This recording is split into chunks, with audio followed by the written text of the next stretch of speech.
Hey, welcome back everyone. It is now May 25th of 2021. Now, one major aspect of the future of the Star Wars franchise that a lot of fans are looking forward to the most is, of course, now that Dave Filoni and Jon Favreau were given promotions over at Lucasfilm, they are taking over more creative power over at the company to really steer Star Wars in a better and different direction.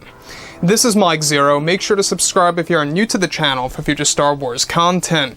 Also, make sure to check me out at Mike01 on Twitter.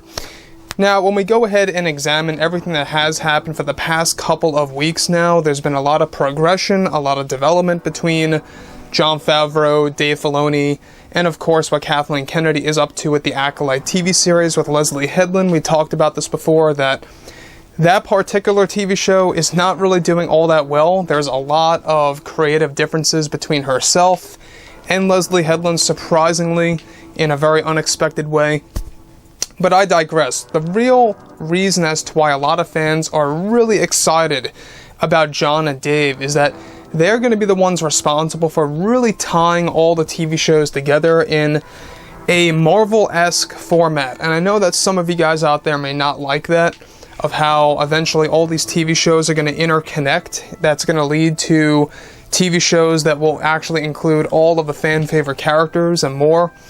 So we can see that they are also dividing things up into phases. There's going to be another batch of TV shows that will be announced this November and or December, as well as another batch of TV shows and movies that will be announced next May. So this upcoming May of 2022 at Star Wars Celebration is going to be a big year. So with that being said, of course, what's really exciting all has to do with what Jon Favreau and Dave Filoni have been up to.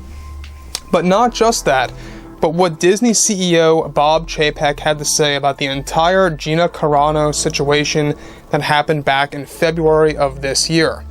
Now, with that being said, back in February, fans witnessed the unexpected when actress Gina Carano was fired from The Mandalorian Season 3.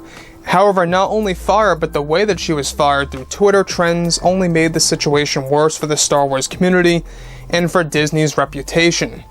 Just recently, Dave and Jon got promoted over at Lucasfilm, allowing them to make new key decisions to the Star Wars universe. However, in a recent interview with Disney CEO Bob Chapek, he was eventually questioned about why Gina Carano was let go and fired in such a terrible way. Bob Chapek went on to state that this was never their intention to fire Gina Carano like that, and that he is very sorry it ended in such an unprofessional way. Now, Bob Chapek continues to state that he wishes that all of this could have been handled in a more professional manner that would have been far more acceptable in the fandom's eyes. However, we have talked to Kathleen Kennedy about how poorly handled this was, and are still talking with her about how Gina was fired, and how bad and how it had such a negative impact on such a dedicated community that we try our very best to please. Bob Chapek also makes it clear that they were never really looking to get Gina Carano fired in any way, and that nobody over at Disney was targeting her to get fired from Lucasfilm. It just was not like that at all.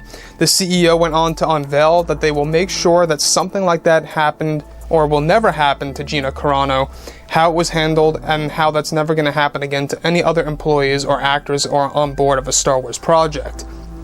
And that they are taking necessary steps to be more professional when stuff like all of this happens.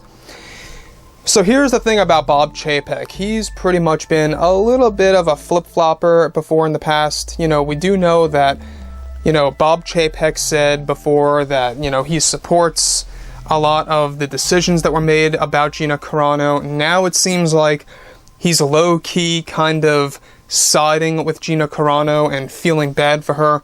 Obviously, realistically speaking, this is just for him to kind of save the image of Disney, and I understand that. But at the end of the day, it was so unacceptable as to how and why they fired Gina Carano. They could have done it in a more professional way, obviously. Look at what Pedro Pascal puts on Twitter time and time again, yet nothing happens to him, let alone not even getting a warning by Disney. Nothing happens to him at all. And that really does raise a lot of questions as to why there's such hypocrisy over at Lucasfilm/Disney. Well, that is one thing that Jon and Dave are trying to change, and that's exactly why I'm so excited about May 27th, just 2 days from now, there's going to be a major meeting between John, Dave, Bob Chapek, and other board members over at Disney to discuss Gina Carano's firing situation and the plan to rehire her and whether or not it's really a good thing to do for the Star Wars universe. I will always say this. When you look at what happened to Gina Carano and the major impact that it had on the Star Wars community, a lot of fans are just asking Disney to bring her back into the Mandalorian series and leave it be. You know, kind of just forget about the past and just kind of focus on Gina Carano coming back to the Star Wars universe is what they should focus on. Some fans out there would debate and say that it really is unnecessary to bring her back and it really doesn't mean much because there are some fans out there, and everybody has their opinion, but there are fans out there that don't believe that Cara Dune as a character is really all that significant.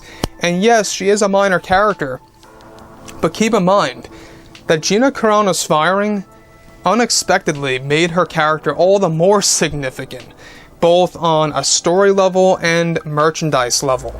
We've seen her toys skyrocket, people buying them, selling them for more than that they're worth, and that really is a big deal. It just shows us that a lot of fans love to protect, you know, the Star Wars lore. They love to protect actors and or actresses that respect the franchise and respect the fandom. That is one thing that I will say that I really liked about Gina Carano, is that she respected the Star Wars fans. She never once insulted the fandom. She never once tried to kind of make the fandom look bad or a little overly demanding. She always supported the fans' decisions and wants and needs for the Star Wars universe. And that I really do respect. I do respect Gina Carano for being able to voice her opinion clearly when it came to the Star Wars universe, the backlash of the sequel trilogy, and everything related to it in that sense. So looking ahead to the future, guys, we have a lot coming our way for the Star Wars franchise. We have the Book of Boba Fett coming out this December. We have, of course, the Kenobi and Andor series, as well as the Ahsoka series that are currently in production as we speak. A lot of things are happening, and a lot of things are really looking up for Star Wars because of Jon Favreau and Dave Filoni really taking care of the universe from this point on forward. So, like I've said before in the past, guys, I would like to hear what each and every one of you have to say about the entire situation below in the comments, and if you guys did enjoy the content for today, do make sure to drop a thumbs up on this video to support the channel. I thank you all so very much for the kind support, and I'll catch you guys next time.